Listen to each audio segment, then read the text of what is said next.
Good afternoon, and good evening, and good morning to anybody around the state. I don't know what time it is right now, but for us, it's 3 o'clock. I'm here with Maria Doyle, right? Dido, correct. Dydo. I'm here with Yeah. Maria Dydo. I'm here to, interview her to get some insight from her of sales in the industry, of how she started in the industry, how is she progressing in the next few months. I'm gonna let her take over the floor to actually give me her pointers, her feedback of how she got into sales. All right. Well, thank you for that introduction, Jesse. Or Dorley, it's a pleasure. So basically, I got into sales, right out of college, actually. So I finished college and wasn't exactly sure what route I wanted to take, but I had a friend that was working in leasing sales. So it was equipment leasing. So I got into that and I really actually enjoyed it. And what I enjoyed most was talking on the phone to our vendors. So we didn't have to do any cold calling. So I didn't have that experience there. But what we did have to do is we had to service our vendors, and then also try and upsell additional leasing options, etc. So I had a really great rapport. A lot of my clients were in California actually, Oh, but we had clients all over the country. But yeah, it was a lot of fun. I really enjoyed it. I enjoyed, talking to the clients and, getting to know them personally, get to knowing their families, and I was just out of college, so I didn't really have a family yet at that point, but it was, pretty fun job, and something I really enjoyed. And I kind of miss, sometimes I miss that because I don't do sales anymore. I'm in a totally different role now. So I do work with people though. I manage a medical coding team now, so I do have to, work with people, but it's all remotely. I don't work with people in person anymore, like I used to also. So I do miss that as well. But it's a new world, right? So we got to yes. get used to technology and this is something new for me too, doing these podcasts and so this is definitely something I'm not used to, but I'm kind of liking it actually. I've done several interviews so far, and I definitely it's making me want to do more. So I really like it. So yeah, so that's how I got into it. The as far as getting into real estate though, that kind of happened by accident. So Okay. I, I purchased my mom actually. I should go back to my parents. My mom and my stepfather. They're both immigrants. They came from Europe. So my mom came from Germany, and my stepfather came from Austria. And they decided, to start a business. So they started a bar business here in Chicago. And so they ran a couple bars in Chicago. And so they also had tenants for one of the bars had living apartments above the bar. Mm-hmm. So they did have tenants as well. And they were doing really well with the bar business. And then they eventually got out of the bar business, and my mom got a different job. It just was very hectic. So she didn't want to be in the bar business anymore. But she still wanted to own the property. So she still owned the property. She was renting it out to a tenant, basically the business was renting that out. And then she was also still renting out the apartments above. Mm-hmm. So, and then eventually they sold it, they made a decent profit on the sale of the business and the building. Mm-hmm. And at the time, and she was able to buy a house with that. So we did move, into a house because we were living in apartments in Chicago. So we did, at the sale of the bar, she ended up purchasing a house in the suburbs, and then we moved out to the suburbs. But so that's kind of how, I was exposed to real estate early on. Okay. And Let's talk just about from that. Let's talk about that a little bit more. yeah, and my stepfather, I should say too, before they got into the bar business, my stepfather was in construction. So I was also exposed to a little bit to the construction side of things too, building construction. Because he used to, fix up some of the Chicago, the apartment buildings in Chicago, do some work on those. So, so sometimes after school, he'd have to, I couldn't just stay at the house alone. So, he would bring me with to his jobs And so, he gave me a little tasks to do, like little stuff, nothing major, but I get to see like what they were doing, and I thought it was actually kind of fun. So, and I liked it. But getting back to the real estate side of things, my mom encouraged me, or she tried to encourage me to purchase a three flat in Chicago. Okay. And at the time, I wish I would have done it, but I decided to go a different route. I still did get property, but I just got a townhome, and I lived in the townhome. And then I guess I was doing what people call house hacking now. Okay. And that was not a term, back then. But what I did was I just got a roommate, and it was somebody I was working with at the leasing company. So she moved from Wisconsin, and she was just living with her brother until she could find a place to live. And I said, well, I have an extra room in my townhome, and we weren't too far away from work. So she agreed to move in, and she lived there for a couple of years, and then she moved back to Wisconsin. And so what I did was there was a local medical college not too far, about 10, 15 minutes away from me. So I thought, okay, let me see if there's any medical students that would be interested in renting. And I was moving out of the townhome as well. I hadn't moved out yet, but I did get a new roommate. She was a medical student. And then I think about a year later after that, I was had been dating somebody this whole time, and then we decided to get married and wanted to start a family. So I had moved out of the townhome and rented to two medical students. So I was kind of a landlord at the time, but this was all new to me, and I did that for a couple more years. Actually enjoyed it. They were very respectful tenants. They were great. I think I just got lucky because honestly, don't know how I came across thinking about, having, tapping into like medical students as tenants. But I think if I would have kept that townhome, that was going to be my niche. Was I was just going to keep renting out to On the medical sales. students because it seemed to be like really, very good tenant situation. So. But I did end up selling the townhome, and we ended up buying a house. So, and I decided to kind of get out of the landlord side of things and just, focus on my family. But it was something I was still always interested in. It was still like always in the back of my mind that I wanted to get back into real estate someday, and decided that, well, after raising a family, and when my kids are older, I'll get back into it. And here I am. So I'm back in, got back into it. My kids, went off to college, and I really started to just learn more about what's going on with real estate now, because there's a lot of things that are different now. And of course, I started picking things up, during the pandemic. So, things changed a lot even during then.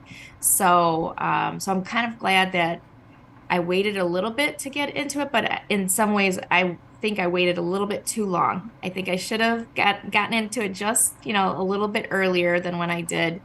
But I'm glad either way that I'm in it now, and I've learned so much. And just, I've joined a couple other real estate communities, and then I joined Pace's community, and I've been following him on Facebook for a while, and attending his free Zooms, etc. And so when this Gator method came up, I said, you know what, let me try this. So this is, this is something different than what I'm learning about with the other communities that I've joined, and I think it would be definitely a good asset to the other training that I'm getting. Okay. So, and I'm so glad I did that, because there's so many things that he's covered, and just so much bonus material that we're getting that um, I've really learned a lot, and it's actually making me take action. So, I just recently, set up my LLC.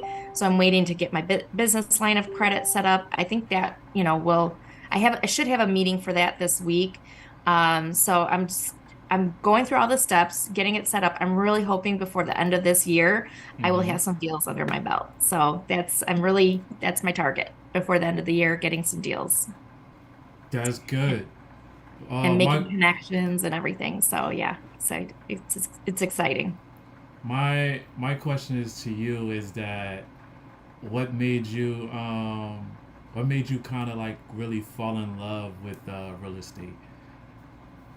I think just because you can be your own boss. I think I really like that about, you set your own schedule, you decide what you want to do. There's just so many different paths you can take in real estate that even when I first got into it, 20 plus years ago, it has changed so much. Not that, I mean, there's still the same way of doing things that's still out there too. But I mean, who would have ever thought about doing short-term rentals? Who would have ever thought about doing lending? I would have never thought about doing lending, but it kind of makes sense because I worked in, a leasing company and I dealt with lending in a sense, on Yeah. that because we would do the lease paperwork for them. So it was all lending in that sense. So I kind of had that financial background, as far as the lending goes and that. So it's like, a lot of this stuff, it basically I have somewhat of a background on it, and it's just a natural. It just seems to work naturally for me. So, and it's just very interesting everything that you can do. Co-living, I mean, short-term rentals, just all these things that I would have never thought of. Pad splits, that's just something I've heard about recently. It's like, what else can they think of? Uh, So, pad split. Can you give a little bit of detail of what pad split are? so I guess in certain areas of the country, they are doing what's called pad splits. And I don't know if it's an app or just a website, but it's people that are sharing like rooms in a house, for example. And I don't know exactly how it works, but it's just something that I've just been seeing Got into. recently. Uh-huh. But I feel like it's multiple people, sharing, space and renting out space. And it's like maybe they rent out one room for a certain amount of time, and then, somebody else comes in. And So, I'm not so sure, like it's not really like I don't think it's necessarily the same as the co-living. I think it's people coming in and out of town, and they're just renting a room, but then they share like a community space. so it's like so you're saying like it's like an Airbnb house Yeah. hacking method. Kind of, How yeah. Kind of, yeah. so But I don't think the owner necessarily lives there. It's just a bunch of, people that, are splitting, the rooms in a house. or Or in a, could be splitting rooms in an apartment building too. I don't know 100%, but so that's it's like used for college people or yeah, maybe. traveling nurses. Yeah, I could see that for traveling nurses. I know there's furnished finders. I know that's a big one for traveling nurses too. I mean, that's another, I was renting out to medical students, right? So, Yes. and then kind of like furnished finders also does that for the medical community as well, including travel nurses. So these are things that I think they've definitely expanded, but there's some things that people I think have already done in the past, but now they're actually making it into a business model. So it's actually pretty neat. Yes. It's like your mind is limited, it's limitless what you can do with real estate. And I think that's what really intrigues me about it. Yeah, and also you have some things under your tool belt. You said that you done leasing before, you done lending Right. before. So in my mind, it's like you know how to underwrite in the real estate aspect because you done Right. the lending side, and you also and also you have an eye for the comping like looking for different properties and see how much they're worth according to um how much according from a contractor's perspective Right. because you have that background you Well, I think that background I acquired actually by joining, real estate communities. So I did learn that. I did get some training on that to become better with comping. So I think I can do that pretty well. And the like underwriting piece. your uncle taught you how to Ma? do Yes. how to do contracting, right? No, not my uncle. So this was just my Uh, mom and my stepfather. They okay. didn't do like any of the contracting, anything like that. This was just a job I had out of college. So it wasn't Oh, so I was oh, doing leasing, but it wasn't with my own money. It was with the company's money. But I still, I still had to understand like those deals okay. and Yeah. interest rates and things things like that, and kind of understand, how to structure deals, et cetera. So it's like a background. So the real estate piece of it, it's kind of like natural. it's a Yes, natural feeling to me. So yeah, yes, it it's is. different, but it's a natural, it's kind of a natural progression for me. Yes, yes, yes. It is. You have to, from what you, from all the tools that you've gathered along the year, you're trying to, Sure. you're Yeah, trying to also understand it from the real estate perspective because right. the verbiage of real estate is completely different Different. Yeah, than the right. actual lending side of it from separate of it. And Exactly. I'm glad that you have these two belts under your wing and you're learning more of how to progress and stuff like that. Um, you're awesome. My Thank you. my Thank last you. I appreciate that. my last question is that where do you see yourself in the next few months or months to come? I really want to get this, Gator method going. So I want to start there, starting with earnest money deposits. So, been attending as many Zooms as possible, to learn about that, and even the bonus Zooms that we've got, with Alexis and Abraham. They offer a lot of information too, which is great. Yes. So I've been really enjoying those too, and making sure I attend those. I mean, just anything that he's got out there as far as training and recommendations. And I've been going back to some of the older, the Zooms, from the Gator training as well, and Yes. just taking more notes and getting more information. And, getting out there, I'm starting to join different groups. So there's, the different Facebook groups for wholesaling. Um, they also recommend in the training that you kind of go into Instagram groups and you kind of leverage people that are very popular in Instagram, and probably could do the same thing in Facebook groups, and make comments under their comments and put yourself out there. And that's what I'm trying to do now, is just kind of put myself out there. I'm just kind of waiting for the LLC though to get that all finished and set up. And once I've got that, then I feel like I can really move forward and really make more connections with people and start getting deals under my belt.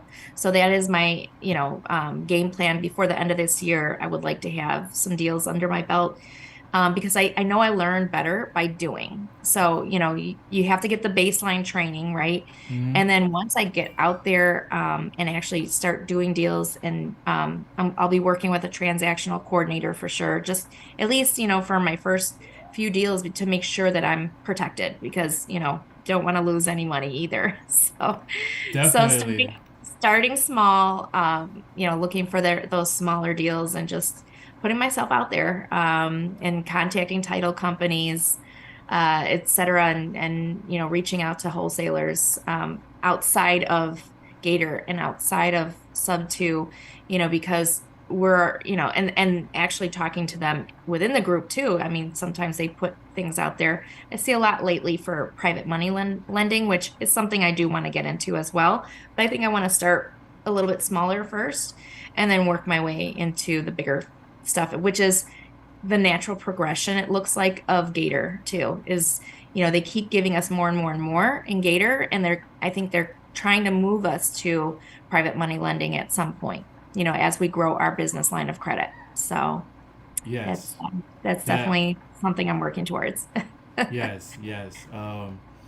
The the key takeaway of this, guys, is that this interview is to show that we're doing it. We're making moves that no one Mhm. is doing at this moment to be efficient in our organization, in our community, in our friendships that we come along, guys. We just want you to know that there's gonna be more interviews. Besides of this, there's gonna be more people that I'm gonna be interviewing that gives us the key factors that we need to grow our company and our organization.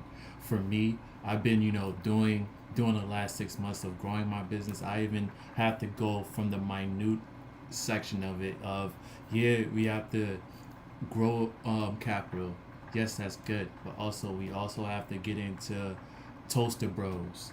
We also gotta get into like small business communities that we can be able to link with to be able to grow our company more efficiently by talking to the people that thinks like us, that talks like us, that wants to grow like us, not just anybody. So we have to get in these other communities to also grow the company more better.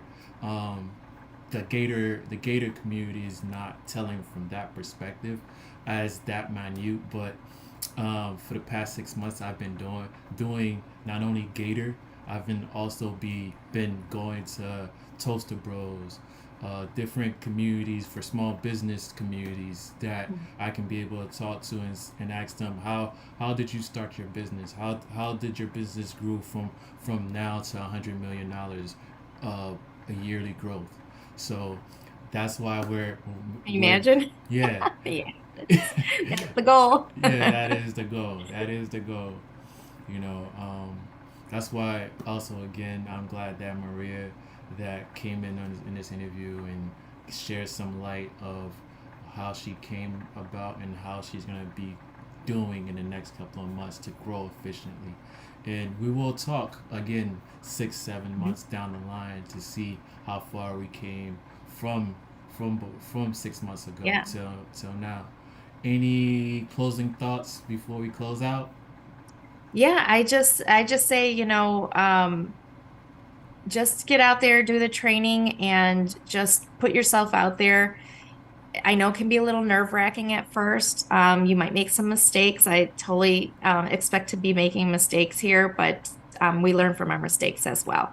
Yes. So just don't be afraid to get out there and just, some people, I've been watching some of these videos, and it's been great because some people are like, I'm really an introvert. I'm out, this is outside my comfort zone, but I see that, they're trying to take action there, and I think these kind of things, doing these videos, etc., or doing these podcasts, it helps people to take action because, you can relate to some of these people that you're watching on these videos. And that's what I like about it. And these recordings, and you're learning new things. Like I interviewed somebody about Greg Moss about probates, and, just things that and what he's trying to do with that business. And um, it's just very interesting to learn about what other people are doing within our community, and that it's limitless. So um, just put yourself out there, and you'll definitely you'll get some deals. The more you do, the more deals you'll get. And just join other groups and offer your services to those other groups and see what you can do to help them out and what they need. And so another thing I'm trying to do is like find ways to provide value too. So like maybe providing leads, whether they're seller leads, buyer leads. So I'm looking into that too because I want to be able to not, yeah, I would like to be somebody's private money lender or earnest money deposit lender, transactional lender. But I also want to provide, if that's what they need, great. But if there's something else I can help them out with, like providing leads for them, that's great too. So being a connector somehow, connecting people. I hear these other integrator, connector, et cetera. It's just I'm looking for ways to basically be able to help others out as well. And then also meet my goals. So if I can Yes. help you meet your goals and you can help me meet my goals, it's like a win-win situation. So that's what the goal is here. That is awesome. There you have it, guys. From Maria. She tells you what you need to know and what you need to understand about this company and about this organization, about everything that she does from top shape. You heard it from Maria herself. She told you how she came from sales to real estate and why she loved it and how she's amazed by it, by what she's learning from the Gator community. So until then, until next time, guys. Bye. Thanks, Dorley. Bye. Bye, guys. Bye, everybody.